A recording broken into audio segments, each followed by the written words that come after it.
ঢাকা বিশ্ববিদ্যালয়ের শিক্ষার্থী শাহরিয়ার আলম সাম্য হত্যা মামলায় চার্জশিট দিয়েছে পুলিশ। এতে 7 মাদক কারবারির বিরুদ্ধে অভিযোগ করা হয়েছে। এ নিয়ে কথা বলতে ঢাকা বিশ্ববিদ্যালয় থেকে আমাদের সাথে যোগ দিয়েছেন বিশ্ববিদ্যালয়ের ছাত্র দলের সাধারণ সম্পাদক নাহিদুজ্জামান শিপন। জনাব নাহিদুজ্জামান শিপন, আপনাকে স্বাগত জানাচ্ছি ইন্ডিপেন্ডেন্ট টেলিভিশনে। যেটি আপনার কাছে জানতে চাই যে সাম্য হত্যায় 7 জন মাদক কারবারির বিরুদ্ধে চার্জশিট দেওয়া হয়েছে, এটা কি ছাত্রদল ও পরিবার মেনে নিতে রাজি? ধন্যবাদ। আসলে আমরা সাম্য হত্যাকাণ্ড আসলে আমাদের জন্য অত্যন্ত বেদনাদায়ক একটি ঘটনা। 5ই আগস্ট পরবর্তী সময়ে ঢাকা বিশ্ববিদ্যালয় প্রাঙ্গণে ঢাকা বিশ্ববিদ্যালয়ের একজন শিক্ষার্থীকে এভাবে নৃশংসভাবে হত্যাকাণ্ডের শিকার হতে হবে, এবং সেটি মাদক সেবীদের হাতে। এবং সাম্য একই ধারে যেমন একজন ছাত্র দলের নেতা ছিলেন, তার সাথে সে জুলাই আগস্টের যে গণ অভ্যুত্থান, সেই গণ অভ্যুত্থানের একজন সম্মুখ সারির যোদ্ধা ছিলেন। আহ, আমরা সাম্য হত্যাকাণ্ডের পরে সাম্য হত্যাকাণ্ডের সুষ্ঠু তদন্ত এবং তার দ্রুত বিচারের জন্য আমরা কিন্তু আন্দোলনে ছিলাম।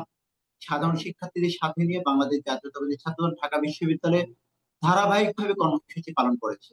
তো সেই জায়গা থেকে আমরা দ্রুততার সাথে এই বিচারটি দাবি করে এসেছিলাম, এবং তারই প্রেক্ষিতে আমরা নিয়মিত এই বিচারের তদন্ত কার্যে প্রশাসনকে সার্বিক সহযোগিতা করেছি, এবং তারই প্রেক্ষিতে আমরা নিয়মিত যোগাযোগ রাখছিলাম যেন এই চার্জশিটটি দ্রুততার সাথে জমা দেওয়া হয় এবং বিচার কার্য শুরু হয়।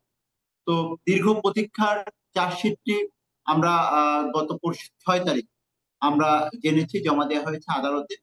আমরা এখন আইনিভাবে চূড়ান্ত লড়াইয়ের জন্য আমরা প্রস্তুতি গ্রহণ করছি, যাতে দ্রুত সময়ের মধ্যে সাম্য হত্যাকাণ্ডের সঠিক বিচার যেন আমরা পাই। জনাব শিপন, ঢাকা বিশ্ববিদ্যালয় এলাকা থেকে মাদক কারবারি ও সেবনকারী উৎখাত করা গেছে কি? আসলে এটি বিগত 1.5 দশক ধরে বাংলাদেশে যে ধরনের সমাজ ব্যবস্থা চালু হয়েছিল, সে জায়গা থেকে আমরা বলতে পারি যে মাদক পুরো বাংলাদেশে এমন একটি ভয়াবহ আকার ধারণ করেছিল, এবং বর্তমানেও সেই সংস্কৃতি কিন্তু অনেকটা রয়ে গিয়েছে। এবং আমরা বিশ্ববিদ্যালয় প্রশাসন সহ আইন শৃঙ্খলা বাহিনী যারা আছে, আমরা তাদেরকে বারবার অনুরোধ জানিয়েছি যেন ঢাকা বিশ্ববিদ্যালয় এবং সোহরাওয়ার্দী উদ্যান, বিশেষ করে মাদকের যে সিন্ডিকেটটি পরিচালিত হয় সেটি সাধারণত সোহরাওয়ার্দী উদ্যানকে কেন্দ্র করে।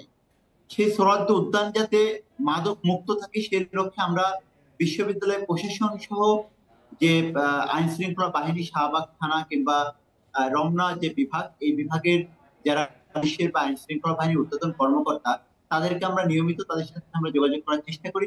কিন্তু আমার কাছে মনে হচ্ছে এখনো সেটি পুরোপুরি ভাবে নিয়ন্ত্রণ করা সম্ভব হয়েছে। জি। ভ্রাম্যমাণ হকার ও ভবঘুরেদের বিশ্ববিদ্যালয় এলাকা থেকে উৎখাত করা হয়েছে। এতেই কি আপনার মনে হয় নিরাপদ হবে ক্যাম্পাস? আসলে আমরা দেখেছি যে ভ্রাম্যমাণ হকার বা শুধু হকার উচ্ছেদ করলে যে এটি আসলে পুরোপুরি ভাবে নিয়ন্ত্রণ করা সম্ভব, সেটি আমার কাছে পুরোপুরি ভাবে মনে হয় না।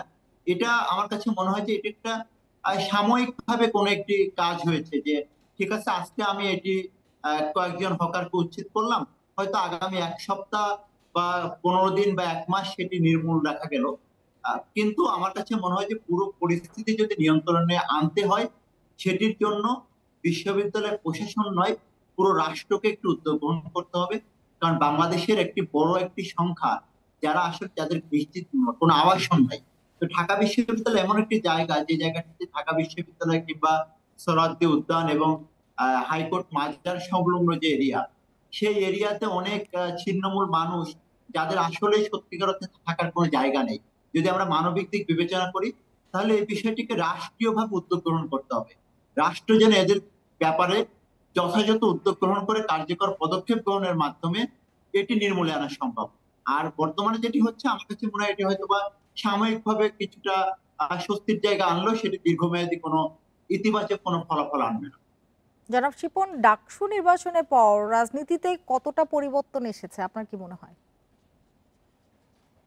আহ সত্যিকার অর্থে আমরা তো বিগত দিনে 2019 সালে সর্বশেষ আরেকটি ডাকসু নির্বাচন দেখেছিলাম, যে নির্বাচনটি ফ্যাসিস্ট আওয়ামী আমলে হয়েছিল, এবং সরকারের ছত্রছায়ায় ছাত্রলীগ তাদের বিজয় নিশ্চিত করেছিল। আর ঠিক একইভাবে আমাদের কাছে বা আমাদের কাছে মনে হচ্ছে যে আমরা যে ডাকসু নির্বাচন বিগত 9 সেপ্টেম্বর অনুষ্ঠিত হয়ে গেল, সেই 9 সেপ্টেম্বর ডাকসু নির্বাচন যে যতটা না শিক্ষার্থীদের স্বতঃস্ফূর্ত যে অংশগ্রহণ ছিল, কিন্তু নির্বাচনের পরে আমাদের কাছে মনে হয়েছে ক্যাম্পাসে শিক্ষার্থীদের মধ্যে সেই স্বতঃস্ফূর্ততার প্রচন্ড রকম অভাব রয়েছে।